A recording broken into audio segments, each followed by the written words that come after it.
चिखलागर येथील अवैध रेती उपसा बंद करा, पाण्याच्या टाकीवर चढून शेले स्टाईलने आमरण उपोषण। हिंगोली आज दिनांक 19 मे च्या सकाळी 11 वाजल्यापासून पाण्याच्या टाकीवर चढून शेले स्टाईलने चिखलागर येथील अवैध रेती उपसा बंद करण्यासंदर्भात आमरण उपोषण आंदोलनकर्ते सचिन मस्के नाईक यांच्या वतीने करण्यात येत असून शासनाचा लाखो रुपयाचा महसूल बुडवून अवैधरित्या रेती वाहतूक केली जात आहे। ही अवैध रेती वाहतूक तात्काळ थांबवण्याकरता हे आंदोलन करण्यात येत आहे। नाव सचिन प्रकाशराव मस्के, राहणार चिखलागर, तालुका शेनगाव, जिल्हा हिंगोली। माझ्या गावामध्ये चिखलागर गावाच्या साईडलाच पूर्णा नदी आहे।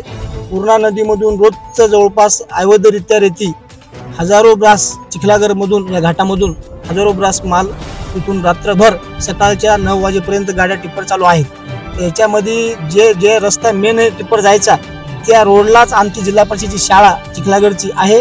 त्याच्या साईडलाच एक दवाखाना आहे। तिथं भरपूर विद्यार्थी शिक्षण घेण्यासाठी जिल्हा परिषदेच्या शाळेमध्ये येतात। तर त्यांना जर धक्का वगैरे कमी जास्त जर काही झालं तर जबाबदारी त्याची घेणार कोण?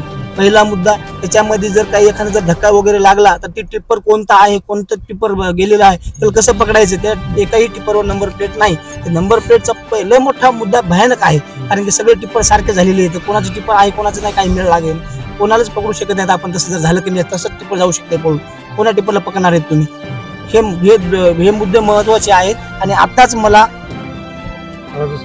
साईडलाच आमची जुनी जी पाण्याची टाकी आहे त्या जुन्या पाण्याच्या टाकीवर एसडीएम साहेबांना पहिले आमच्या गावामध्ये येऊन कॅमेरा लावला टाकीवर। तर ते कॅमेरा लावल्याच्या नंतर थोड्या दिवस बंद झाले, 1 महिनाभर। पण आता त्याच कॅमेऱ्याच्या खालून रात्रभर टिप्पर जायलेत।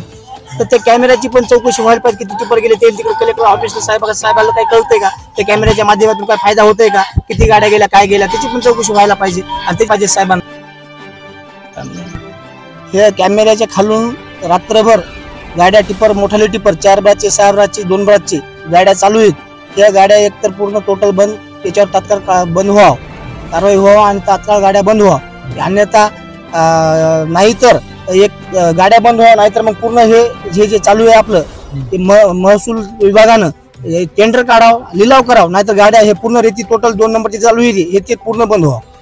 आताच ज्येष्ठ मला आमच्या मार्गदर्शक आमचे नेते बीडी दादा भांगरे साहेब, राष्ट्रवादीचे जिल्हा अध्यक्ष, त्यांचा ज्येष्ठ आताच कॉल आला होता। दादानं तब्येतीची विचारपूस केली, गजूभाऊ राठोड आणि माझी दोघांची पण तब्येत कशी आहे, तब्येतीची काळजी घ्या असं बोलले। तर मी दादाला एकच शब्द दिला, दादा तब्येतीला माझ्या काही होणार नाही, पण जोपर्यंत रेती एक तर बंद होणार नाही किंवा लिलाव होणार नाही तोपर्यंत आम्ही आंदोलन आमचं असंच चालू राहणार।